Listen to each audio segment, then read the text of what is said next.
seorang ibu dikatakan demikian. Anaknya bangun pagi-pagi dan dia katakan, aku berbahagia. Kenapa? Karena dia punya ibu yang luar biasa. Kemudian suaminya bangun dan dia memuji istrinya. Sebab istrinya adalah. Sebelum lanjut video ini, jangan lupa tekan tombol subscribe, nyalakan loncengnya agar mendapatkan video-video terbaru dari kami. Bagi sahabat keluarga Damar yang suka dan diberkati melalui video ini, silakan like dan bagikan kepada saudara-saudara yang lain, sebab betapa indahnya berbagi kebaikan.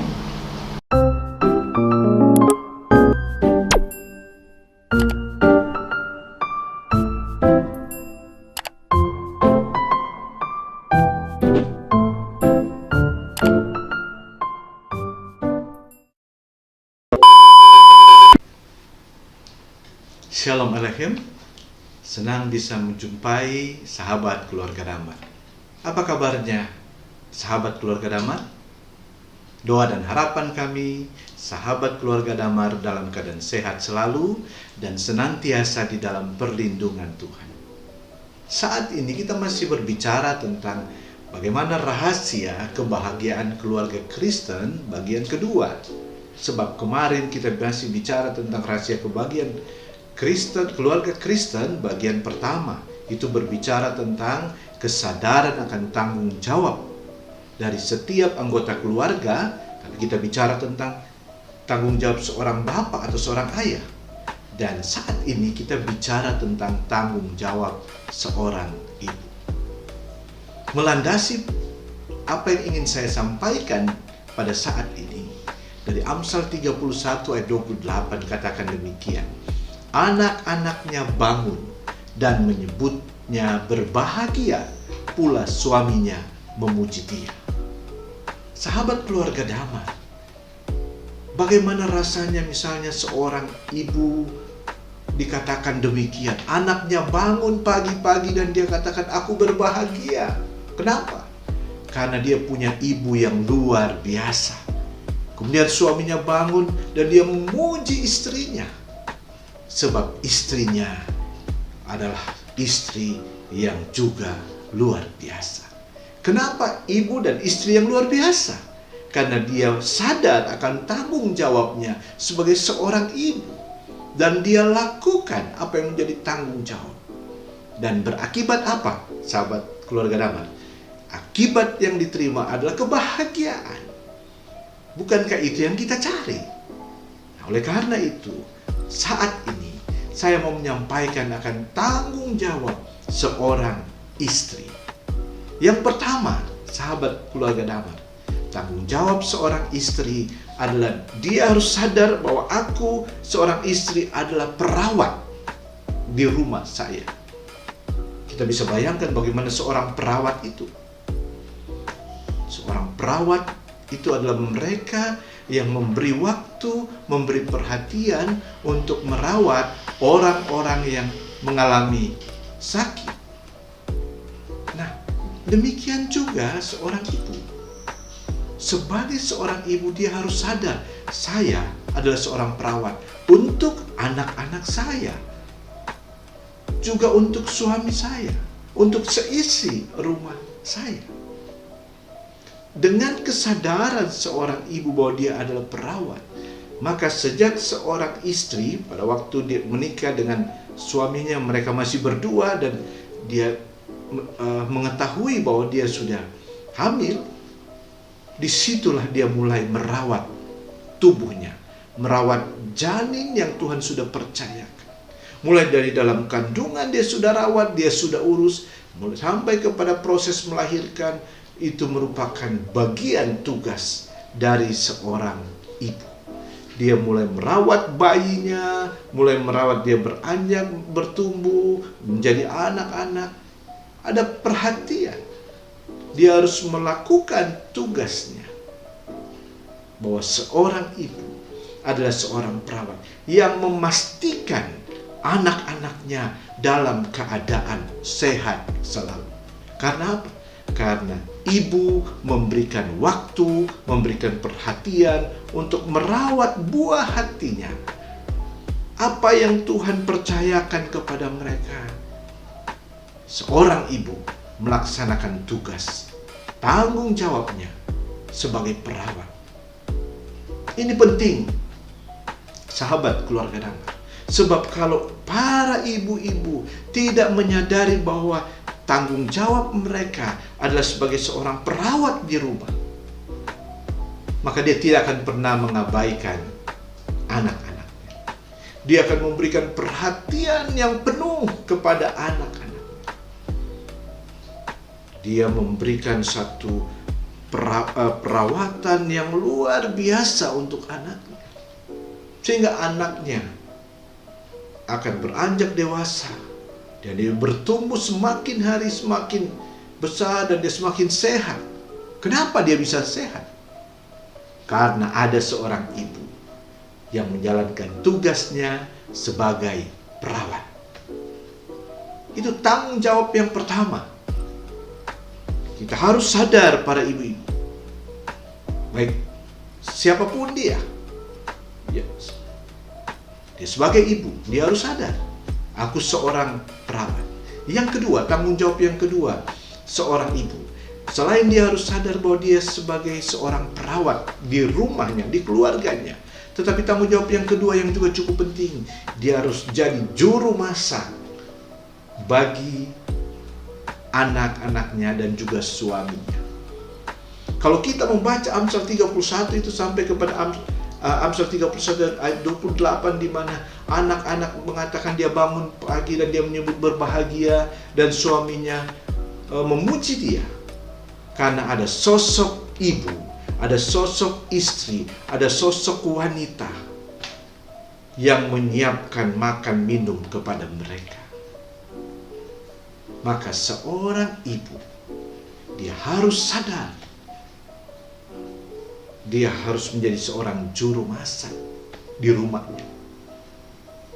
Memang kalau awal-awal dalam pernikahan, dalam pengalaman saya, dalam pengalaman pelayanan, pasti seorang istri akan memasak, entah dia kurang garam atau kelebihan garam.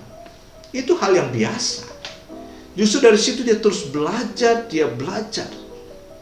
untuk mempersiapkan kelak. Sudah ada anaknya, dia akan memberikan masakan yang terbaik dan dijamin sehat. Sehingga anak-anaknya selalu mengingat, saya mau makan di rumah, saya mau pulang. Masakan mama saya, masakan ibu saya jauh lebih enak.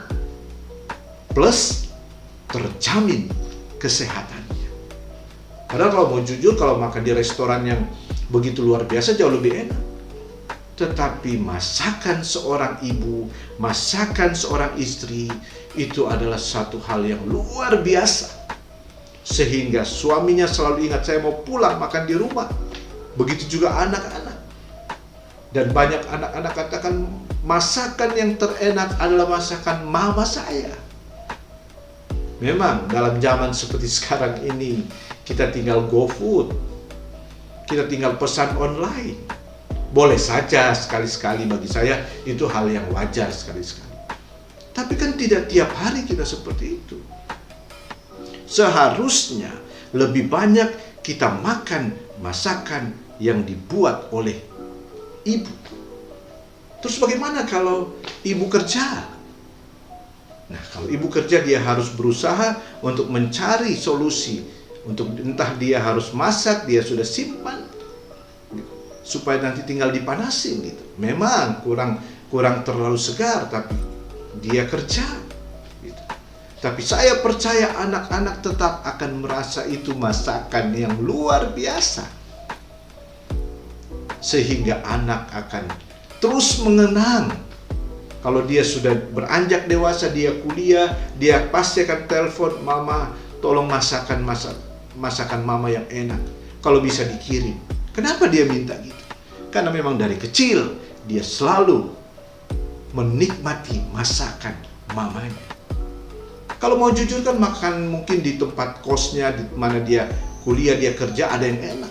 Tetapi bagi anak, itu sudah terpatri sejak dari kecil masakan mamanya. Dia tetap akan katakan, masakan ibuku, masakan mamaku yang paling terenak.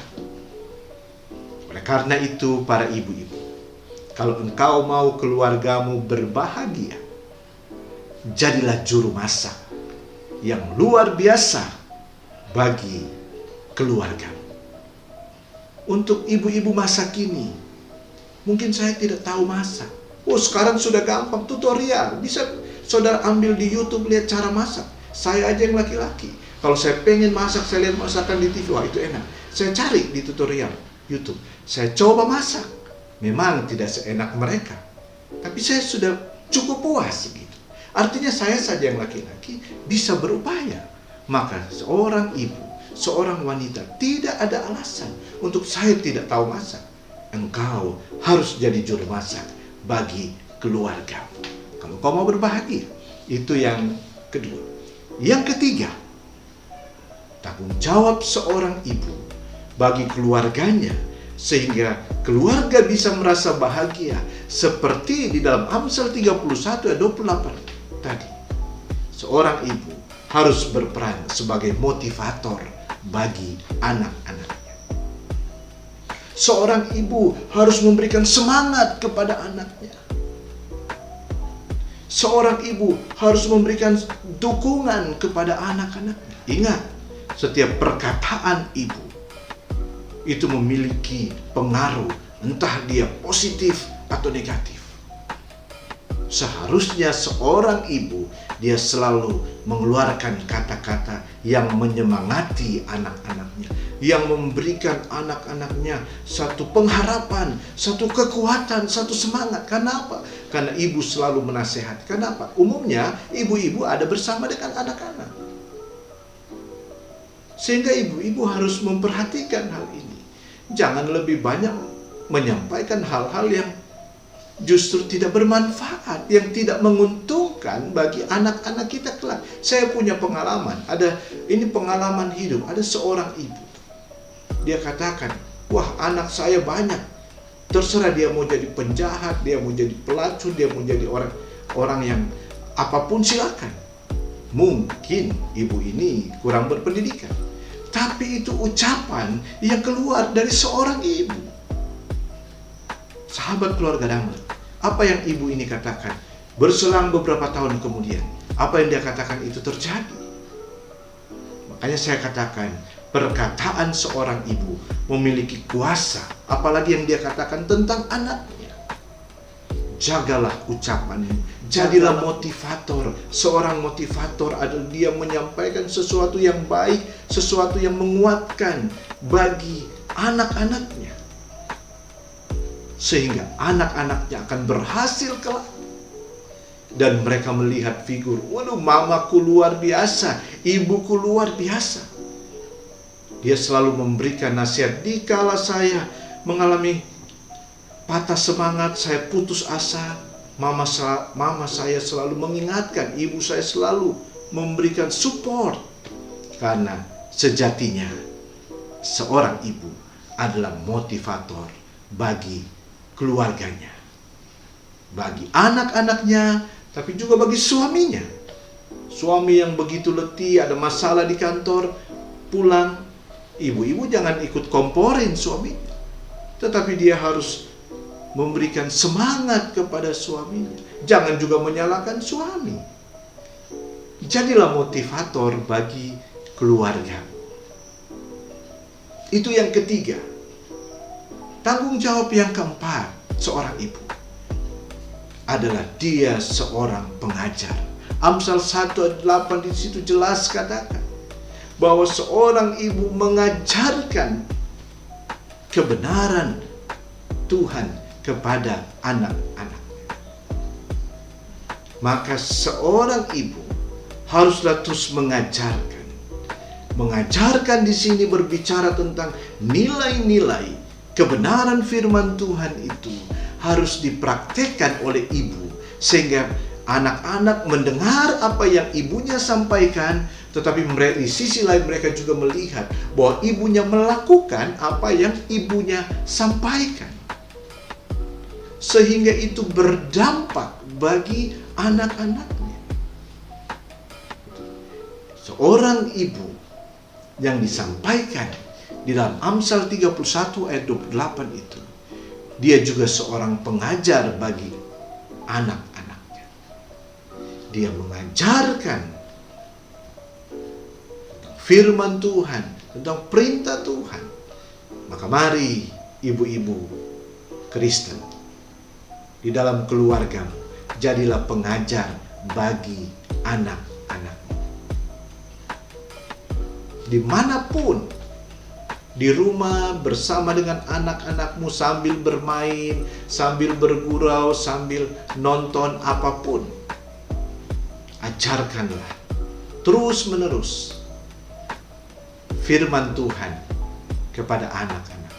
Sehingga kelak, kata firman Tuhan, karena orang tua, secara khusus ibu terus mengajarkan sesuatu yang baik kepada anak-anaknya, mengajarkan kebenaran firman kepada anak-anaknya, maka firman Tuhan katakan, anak-anak akan berbahagia, anak-anak akan berhasil di dalam kehidupan mereka. Itu yang keempat. Yang terakhir, para ibu-ibu sekalian, untuk keluargamu bisa berbahagia, menikmati kebahagiaan itu, maka seorang ibu harus sadar akan tanggung jawabnya, yaitu jadilah teladan bagi keluargamu. Memberikan keteladanan kepada keluarga adalah sesuatu yang sangat penting. Ibu-ibu masa kini, marilah, di tengah perkembangan zaman, memang kita melihat zaman ini terus berubah. Mungkin ada ibu-ibu katakan, Pak Pendeta, ibu-ibu yang ada di dalam Amsal 31 ayat 28 itu ibu-ibu zaman lampau, belum seperti saat ini. Betul, perkembangan zaman terus berubah. Mungkin ibu ini di dalam keadaan dengan segala keterbatasan tidak seperti saat ini. Tetapi saya mau katakan bahwa substansi kebenaran firman Tuhan, inti dari kebenaran firman Tuhan itu tetap sama. Artinya bahwa pada masa lampau, dalam Amsal 31 ayat 28, di mana di situ disampaikan sangat jelas tentang seorang wanita, seorang ibu yang luar biasa. Dia mampu menjadi teladan di situ. Maka pada masa kini dan masa yang akan datang pun, seorang wanita, seorang ibu, dia harus tetap bertanggung jawab untuk menjadi teladan bagi keluarganya, bagi anak-anaknya secara khusus. Nilai keteladanan inilah yang harus terus ditumbuh kembangkan oleh seorang ibu. Kelemahan seorang ibu ada di mulut. Maka untuk kita bisa menjadi teladan, jaga mulut kita. Pikirkan baik-baik apa yang kita mau sampaikan. Sebab apa para ibu-ibu? Anak-anak itu lebih baik kita pukul. Pengalaman saya lebih baik dipukul. Tapi kalau kata-kata, itu tidak bisa lagi. Pukulan dia bisa sembuh. Tetapi perkataan, sekalipun ibu sudah minta maaf kepada anaknya, tetapi apa yang kita katakan itu sudah menjadi milik anak kita dan sudah tersimpan di hati mereka. Itu tidak bisa keluar lagi. Dan itu akan terus diingat. Oleh karena itu, nilai keteladanan itu sangat penting. Suami, istri kalau sungguh-sungguh hidup menjadi teladan, mereka bersatu padu, maka akan menjadi atau melahirkan anak-anak, membentuk anak-anak yang juga hidup seperti yang orang tua mereka lakukan. Dan akhirnya keluarga itu akan berbahagia. Sahabat keluarga damai, inilah tanggung jawab yang harus diemban oleh seorang ibu. Dia seorang perawat, dia seorang juru masak yang luar biasa untuk keluarganya. Tapi dia juga seorang motivator yang memberikan semangat kepada anak-anaknya. Yang keempat, dia juga seorang pengajar bagi anak-anaknya. Dia terus mengajarkan nilai-nilai kebenaran firman kepada anak-anaknya. Dia mengajarkan satu nilai-nilai yang baik kepada anak-anaknya. Dan yang terakhir, seorang ibu harus sadar ada tanggung jawab, yaitu memberikan keteladanan atau memberikan teladan kepada anak-anaknya. Dengan kelima hal ini, ibu-ibu sadari itu dan ibu-ibu lakukan, ibu-ibu hidupi di dalam kehidupannya, saya percaya keluarganya pasti berbahagia. Suami akan memuji dia dan anak-anak akan mengatakan, kami berbahagia punya ibu seperti engkau. Sehingga mereka ada di dalam satu keluarga yang penuh dengan sukacita. Dan mereka senantiasa berbahagia. Saya berdoa senantiasa agar seluruh sahabat keluarga Damar juga hidup di dalam kebahagiaan ini. Bukan kebahagiaan yang diberikan oleh dunia ini, tapi kebahagiaan yang sejati, yaitu datangnya dari Tuhan. Dengan kita menyadari akan tanggung jawab kita sebagai wujud bahwa kita hidup takut akan Tuhan. Tuhan Yesus memberkati kita sekalian. Shalom Aleichem.